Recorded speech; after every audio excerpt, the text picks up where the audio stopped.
जैसे यहाँ पर दिया गया था, आंकड़े दिए गए थे, ठीक, और इससे निकालना था समांतर माध्य।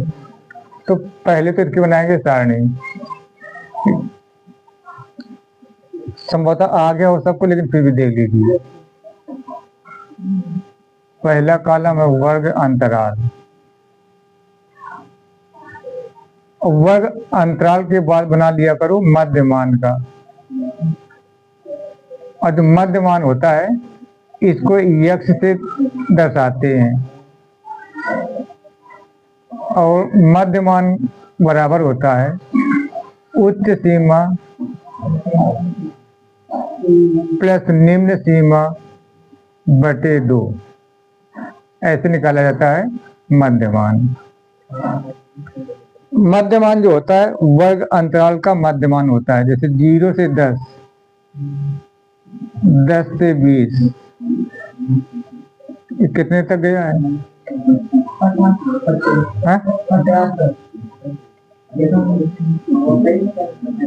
50 तक। और जब इसका मध्यमान, अब देखो उच्च मान होता है बड़ी और निम्न मान होता है छोटी।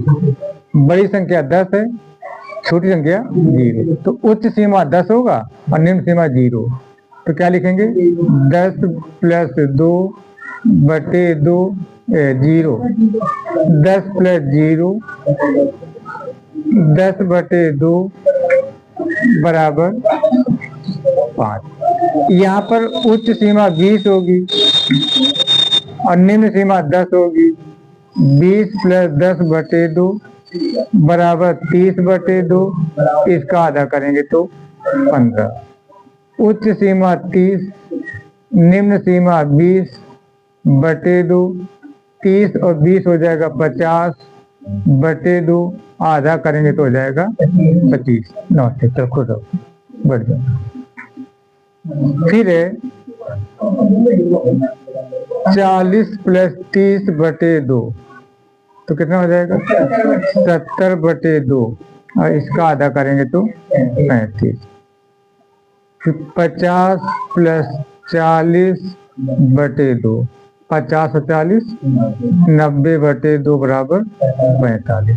इसको कहा जाता है मध्यमान। ठीक, अब इसके बाद बारंबारता। बारंबारता को यक्ष से प्रदर्शित करते हैं। इसकी बात मतलब क्या दी गई है? 12, फिर 18, फिर 24, फिर 15, फिर 13, 13, ये हो गई बारंबारता। सबका टोटल निकाल लेते हैं अभी बाद में। ठीक, सिग्मा एफ, बारंबारताओं के जोड़ को सिग्मा एफ कहते हैं। 2 और 8 10, 4 14, 5 19 और 1 20, 2 2 और 1 3, 1 4, 4 और 2 6, 1 7 और 1 8। अब निकाल लो x गुणा f या f गुणा x कह सकते हैं, कुछ भी करने। यानी मध्यमान और बारंबारता का गुणनफल। तो यहाँ पे 5 गुणा 12, तो 12 गुणते 5 करेंगे तो 60 हो जाएगा। चाहो तो लिख के दर्शा सकते हो कि 5 गुणा 12, 12 पंचे 60, 15 गुणा 18, 18 पंचे 90, हासिल 9, 18 एकम 18 और 9, तो कितना हो जाएगा? 200। अब करना है 25 गुणा 24, तो 25 गुणते 4, तो 25 चौको 100, हासिल लगे 10, 25 दून 50 और 60, 600 हो गया। 35 गुणा 15, तो 15 गुणते 5 करेंगे तो हासिल 7, 15 से 45 और 7 52, कितना हो गया? फिर 45 गुणा 11 करना है, तो 11 पचे 55, 5 गेटर 4405 49। इन सब का टोटल निकाल लो। क्या बन जाएगा? Sigma F x. अब इसमें चाहे तो आई लगा देते हैं, जैसे एक्स आई कह सकते हो इसी को, एफ आई एक्स आई, तो सिग्मा एफ आई एक्स आई हो जाएगा, ये सिग्मा एफ आई हो जाएगा।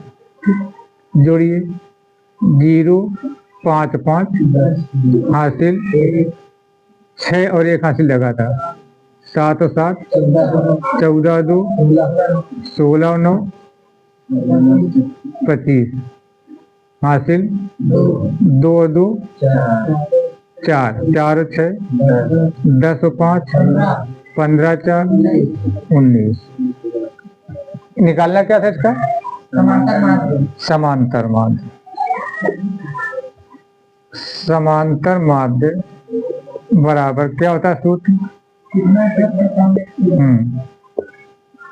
अपान सिग्मा एफ आई। अगर इसको ऐसे लिख देते हो सिग्मा एफ एक्स अपान सिग्मा एफ, ये भी सही है, ठीक।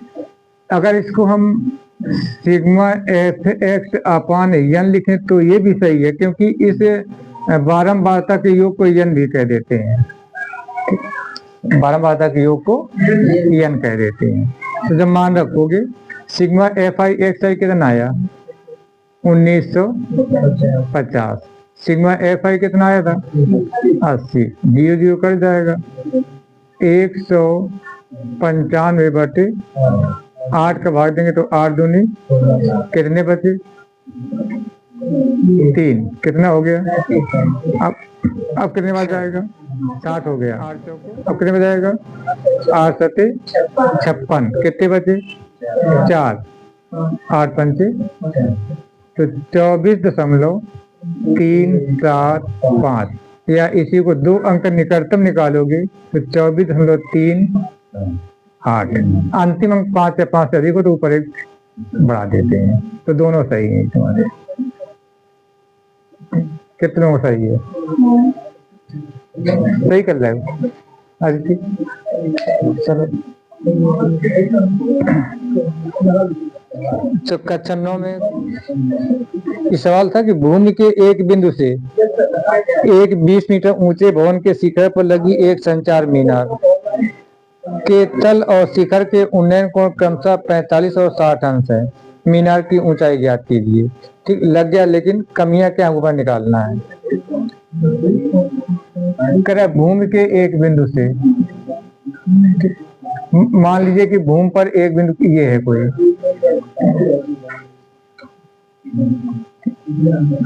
भूमि पर एक बिंदु क्या मान ले? सी है, ठीक। और बिंदु से 20 मीटर ऊंचे भवन, अब मान लीजिए कि ये 20 मीटर ऊंचा भवन है, तो मान लीजिए माना भवन की ऊंचाई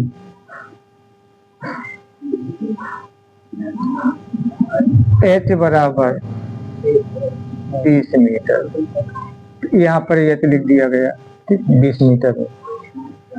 फिर क्या है? भवन के शिखर पर लगी, नमस्ते, भवन के शिखर पर लगी क्या लगी हुई है? संचार मीनार।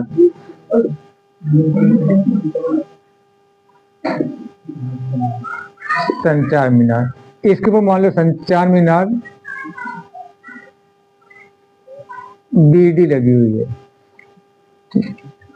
यही ना? संचार मीनार बीडी।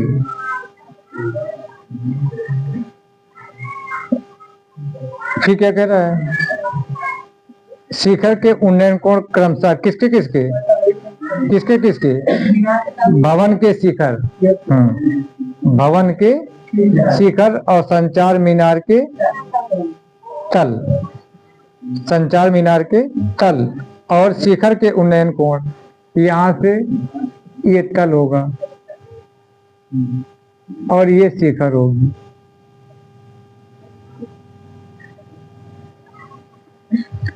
तल का कोण कितना है?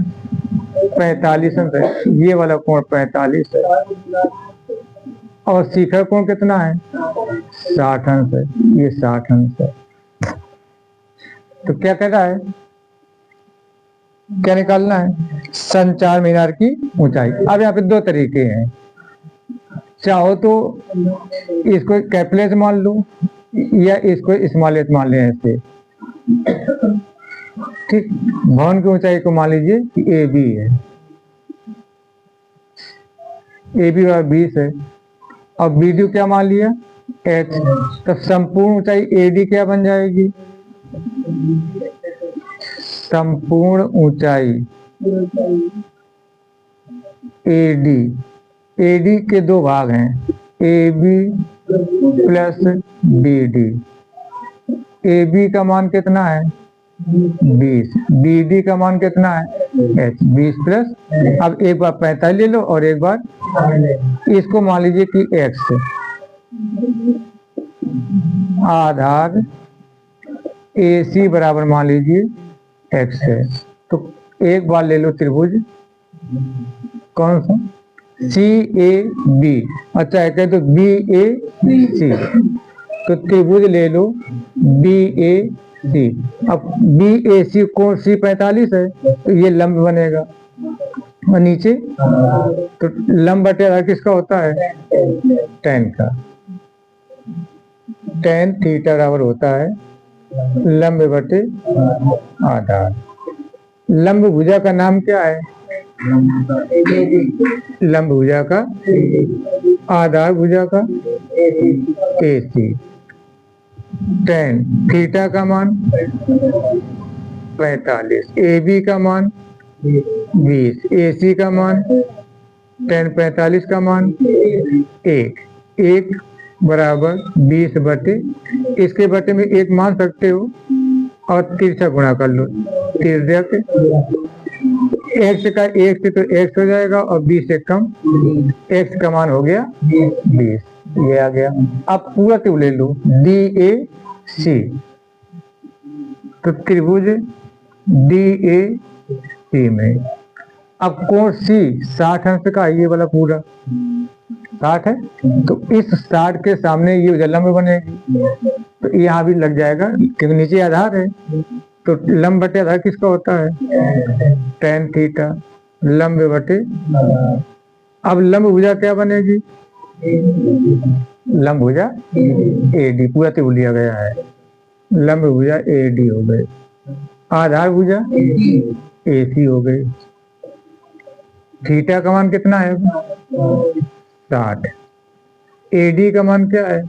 ऊपर निकाल चुके हो कहीं पर, 20 प्लस ए सी का मान क्या है? एक्स। tan 60 का मान क्या होता है? tan 60 का √3 और √3 का 20 से गुणा करेंगे तो 20 एच का मान निकालना है, तो 20 √3 माइनस 20। अब 20 कॉमन ले लो तो √3 माइनस 1, ये आंसर लिख सकते हो। लेकिन यहाँ पे √3 का मान दिया गया था कितना? h बराबर 20, √3 का 1.732 माइनस 1। h बराबर 20 और घटाओगे तो 0.732 आ जाएगा। h बराबर 0 और 2 गुणा करें, 2 दूनी 4, 2 3 6, 2 7 3 अंक लगा दो दशमलव। h बराबर 14.64 मीटर। जी उठा सकते हो। h क्या माना गया था? ये लिखा हुआ है h संचार मीनार की ऊंचाई, तो लिख देंगे अतः संचार मीनार की ऊंचाई h बराबर दोनों आंसर लिख सकते हो। जैसे ऊपर आया था 20√3 - 1 मीटर या 14.64 मीटर, दोनों आंसर सही है। तो सही है। अब ये देखो लिखा गया कि नहीं लिखा गया, वो सही है। शंकु का वक्र पृष्ठ, वक्र पृष्ठ का सूत्र क्या होता है? पाई आर, ये निकालना है। ठीक। अब ये अगर ये चीज लिखने का मतलब क्या होता है कि हमको क्या निकालना है, ये इसकी जानकारी हो जाती है। अब जैसे ये तो सूत्र हुआ, अब सूत्र नहीं आया तो काम खत्म। ठीक। अब सूत्र के हिसाब से हमको एल निकालना पड़ेगा, तो अब एल का सूत्र लगाओ। एल बराबर होता है √h² प्लस आर, और एच को आगे पीछे कर सकते हो चाहे इसको। एल बराबर √h का मान 15 का whole square, R square, R का मान है 8, 8 का होल स्क्वायर। एल बराबर √15 का स्क्वायर 225, 8 का स्क्वायर 64, 225 और 64 जोड़ेंगे तो 289। एल बराबर इसका वर्गमूल सबको आता है, 17 × 17 होता है, तो 17 सेंटीमीटर।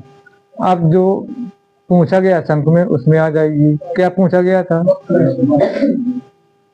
शंकु का वक्र पृष्ठ, वक्र पृष्ठ सूत्र क्या होता है?